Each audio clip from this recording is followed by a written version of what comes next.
தென்னாட்டுடைய சிவனை போற்றி எந்நாட்டவர்க்கும் இறைவா போற்றி. இன்றைய ஆன்மீக சிந்தனை. தர்ப்பணம் அப்படின்னும் போது இந்த எள்ளு பிண்டங்கள் கொடுக்குறாங்க, எள்ளு நீரில் விடுறாங்க. ஸோ இந்த இறந்தவர்களுக்கு எள்ளு அதிகமாக பயன்படுத்தினுடைய காரணம் என்ன?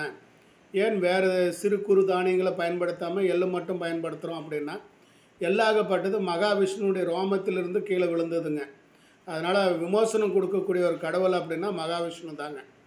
நம்முடைய இறப்புகளுக்கு விமோசனம் கொடுக்கவர், மறுஜன்மம் அளிக்கக்கூடியவர் மகாவிஷ்ணுங்க. அதனால் மகாவிஷ்ணு வியர்வை துளி பூமியில் விழுந்து அதிலிருந்து உருவான எள்ளு செடி தாங்க நம்ம இதெல்லாம் தர்ப்பணம் கொடுக்கறதுக்கு மற்ற காரியங்களுக்கும் நம்ம பண்ணிக்கிறோம். அதே மாதிரி ஆயுள்காரகனாக ஆகிய சனி பகவானுக்கு உரிய ஒரு தானியம் அப்படின்னாலும் எள்ளு தான் நம்ம எடுத்துக்கிறோங்க. அப்போ அங்கே ஆயுளுக்கு இருக்கக்கூடிய சனிக்கும் அதை நம்ம வச்சு வழிபாடு பண்ணிக்கிறோங்க. இது மாதிரி ஒரு அமைப்புக்கெல்லாம் இருக்குதுங்க, காரியத்தை பயன்படுத்திக்கிறோங்க. அதனால் இந்த மாதிரி விஷயங்களை கேட்டு தெரிஞ்சு பண்ணி போடுங்க. அனைவருக்கும் அனைத்தும் கிடைக்கட்டும். நன்றி, வணக்கம்.